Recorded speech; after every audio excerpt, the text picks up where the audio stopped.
പമ്പയിൽ പ്രണവരൂപനായി വന്നുദിച്ചൊരൻ ഗണപതിയെ ഗംഗാധര സുത ഗണപതിയെ ഗണേശ ഗജമുഖ ഗണപതിയെ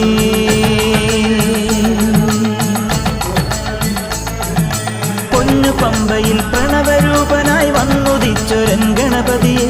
ഗംഗാധര സുത ഗണപതിയെ ഗണേശ ഗജമുഖ ഗണപതിയെ പമ്പാ ഗണപതി പാരിന് ഗുണനിധി